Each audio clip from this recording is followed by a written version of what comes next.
জানালাম। তো বন্ধুরা চলুন আজ আমাদের বাগানটা ঘুরে আসি, দুটো আম তুলে আম তো এবছর শিলাবৃষ্টির জন্য সব আম ঝরে পড়ে গেছে, তো অল্প আম রয়েছে, সেখান থেকে আমি দুটো তুলে নিয়ে আসি। আজ আমি আম দিয়ে একটা রেসিপি করব। তো চলুন তাহলে আমার বাগানটা ঘুরে আসি। ঠিক আছে, আম হয়েছে দেখুন বন্ধুরা, কি দারুণ আম হয়েছে। সব তো পড়ে গেছে, অল্প কিছু আম রয়েছে দেখুন, দারুণ লাগছে না দেখতে? আমের সময় গাছে আম না থাকলে তো খুবই খারাপ লাগে, কিন্তু শিলাবৃষ্টি হয়েছিল সব পড়ে গেছে, এখন অল্প আছে। এই দেখুন একেবারে নষ্ট হয়ে গেছে এই আমটা, এইভাবে সব আম ঝরে পড়ে যাচ্ছে। তো এখান থেকে আমি দুটো আম তুলে নেব।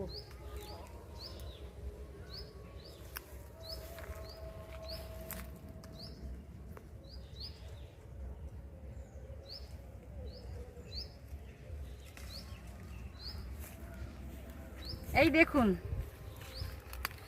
আমি তিনটা আমই তুলেছি, কি সুন্দর। আর এই আমটাও তুলেছি, এই আমটা কিন্তু খারাপ হয়ে গেছে, শিলবৃষ্টি পড়ে খারাপ হয়ে গেছে, তাও তুলে নিয়েছি। খারাপটা বাদ দিয়ে ভালোটা খাবো, রান্না করি। তো চলুন আমি রান্নাঘরে চলে যাই, আমার আম তোলা হয়ে গেছে।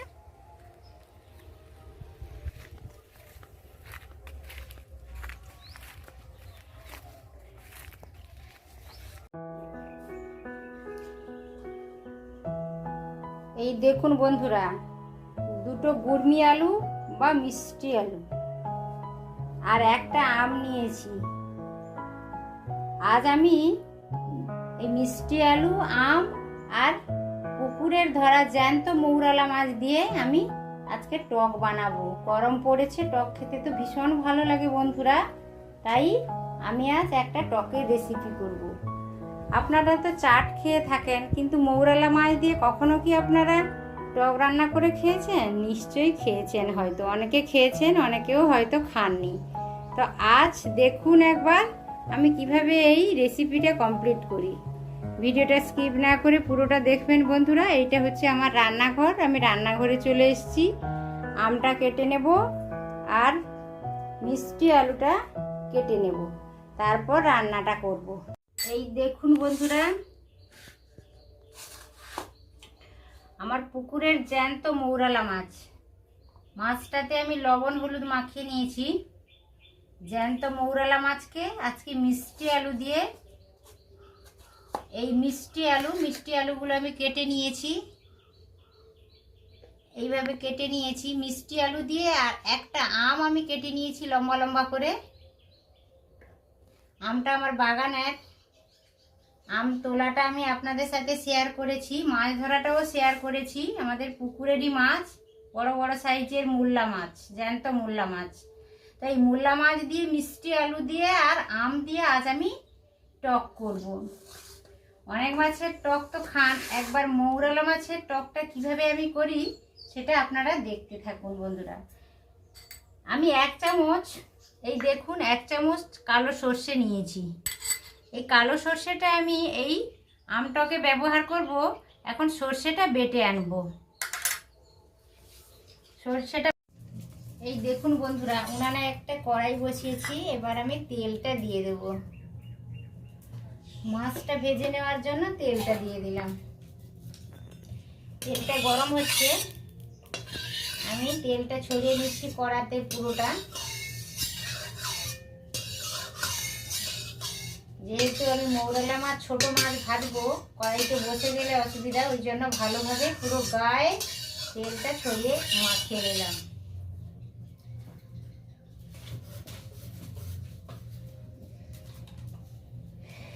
মৌরালা মাছে আমি আগেই লবণ হলুদটা ভালো করে মাখিয়ে নিয়েছি। এবার আমি মাছগুলোকে অল্প অল্প করে ভেজে নেব।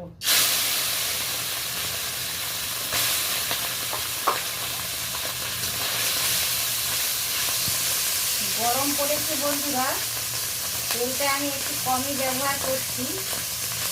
অল্প তেলে হালকা পাতলাভাবে রান্নাটা করব, আপনারা দেখতে থাকুন।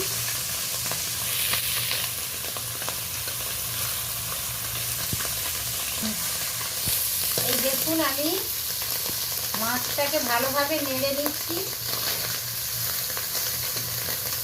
আপনারা একটু খেয়াল রাখবেন মাছটা ভাজার সময়, টকের মাছ কিন্তু বেশি ভেজে নিতে নেই, বেশি ভাজলে চিপসের মতন হয়ে যায়, শক্ত হয়ে যায়, টেস্ট থাকে না। টকের মাছ সবসময় একটু হালকা নরম রেখে ভাজার চেষ্টা করবেন।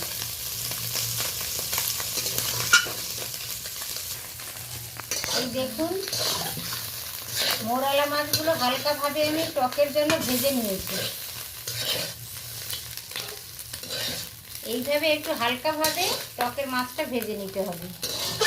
বড় মাছগুলোও ভেজে নিতে হবে হালকাভাবে। আর যদি ছোট মাছ হয় বা মৌরালা মাছ হয়, সব মাছকে, টকের সব মাছকে হালকাভাবে ভাজতে হয়, বেশি শক্ত করে ভাজতে নেই। এইভাবে আমি পুরো মাছটাই ভেজে নেব।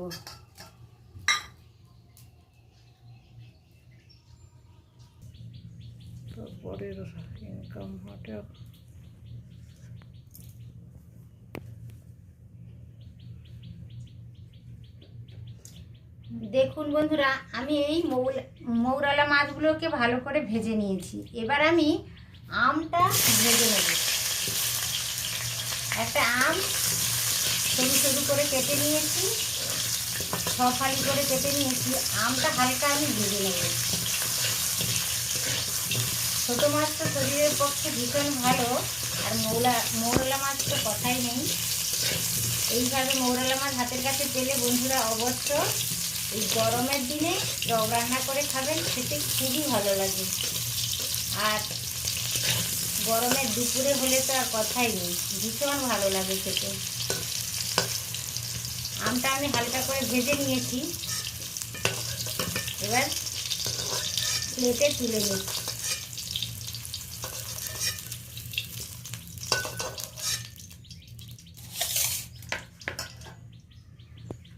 আলুটা ভেজে নেব।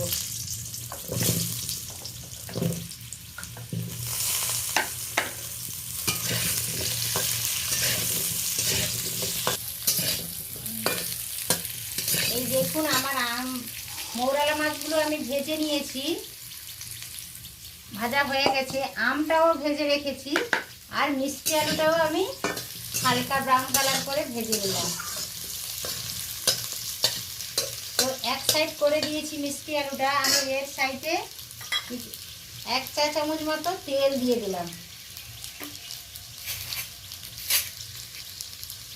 এবার ফোড়নের জন্য আমি 2টো শুকনো লঙ্কা দিয়ে দেব, আর অল্প ছোট চামচের 1 চামচ আমি সর্ষে ফোড়ন দিয়ে দিলাম, আর 2টো শুকনো লঙ্কা দিয়ে দিলাম।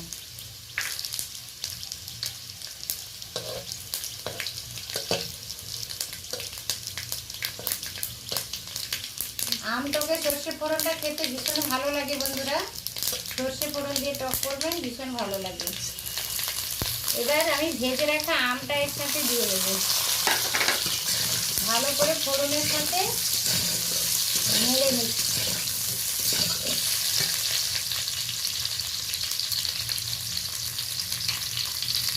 লবণ দিয়ে দিলাম পরিমাণ মতো।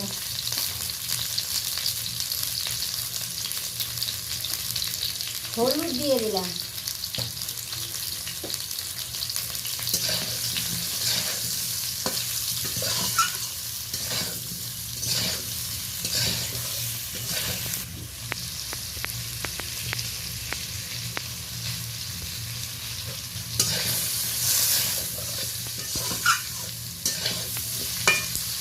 ভালোভাবে মিষ্টি আলু আম ফোড়নের সাথে দিয়ে আরও ভালো করে একটু কষিয়ে নিলাম। বেশ ভাজা ভাজা হয়ে গেছে, দারুণ একটা গন্ধও আসছে। এবার আমি 1 চামচ কালো সর্ষে বেটে রেখেছিলাম, এর সাথে অল্প জল দিয়ে দেবো।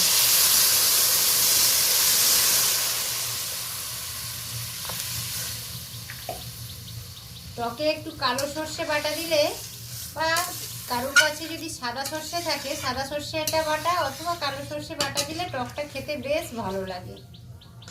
তো এইভাবে ট্রাই করে দেখবেন বন্ধুরা। এই দেখুন টকটা ফুটে গেছে। এবার আমি ভেজে রাখা মাছটা অ্যাড করে দিচ্ছি।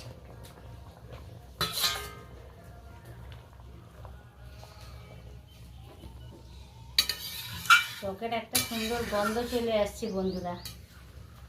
লাঞ্চে এইভাবে টক রান্না করে খাবেন, খেতে ভীষণ ভালো লাগে। তো গরমের দিনে তো কথাই নেই।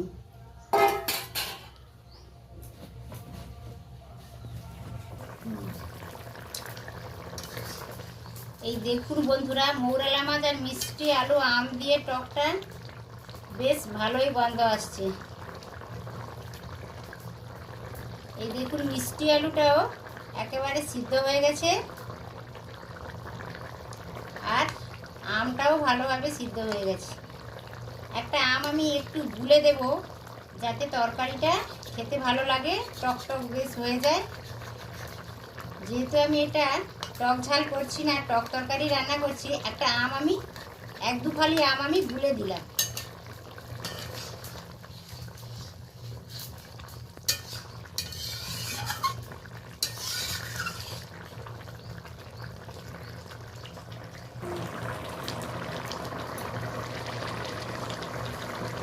এই দেখুন বন্ধুরা, আমি 3টা কাঁচা লঙ্কা দিয়ে দিলাম টকে।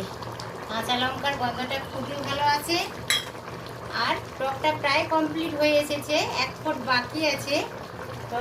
আম টকে যদি হালকা নামানোর একটু আগে যদি অল্প সরিষা তেল, কাঁচা সরিষা তেল দেওয়া হয়, তাহলে টকের আঘ্রাণটা অনেক গুণ বেড়ে যায়। তো এইভাবে আপনারাও ট্রাই করে দেখবেন। আমি চারিদিক দিয়ে অল্প সরিষা তেল ছড়িয়ে দিলাম। আম টকে কাঁচা সরষা তেলের গন্ধটা খুবই ভালো আসে, খেতে ভীষণ ভালো লাগে।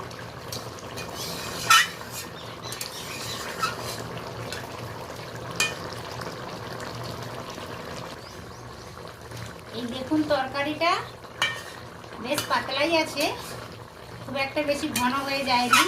এবার আমি তরকারিটা কিন্তু নামিয়ে নিচ্ছি। দারুণ সুন্দর গন্ধ চলে আসছে টকের।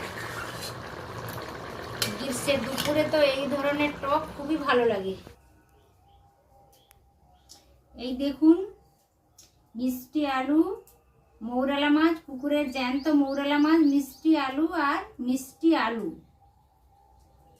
আলু আর আম আর পুকুরের জ্যান্ত মৌরালা মাছের টকটা আমার কমপ্লিট হয়ে গেছে। আমি একটা পাত্রে ঢেলেও নিয়েছি। দেখুন কি দারুণ দেখাচ্ছে, আর স্মেলটাও আসছে খুব ভালো। তো বন্ধুরা এইভাবে ট্রাই করে দেখবেন। আশা করছি ভিডিওটা সকলেরই ভালো লেগেছে। ভালো লাগলে আমার চ্যানেলকে অবশ্য সাবস্ক্রাইব করবেন বন্ধুরা, আর লাইক শেয়ার করতে একেবারেই ভুলবেন না। আবার দেখা হবে পরের ভিডিওতে, পরের কোনো রেসিপির সাথে। তত সময় আপনারা সকলে সুস্থ থাকুন, ভালো থাকুন। আজকের মতো টাটা বন্ধুরা, নমস্কার।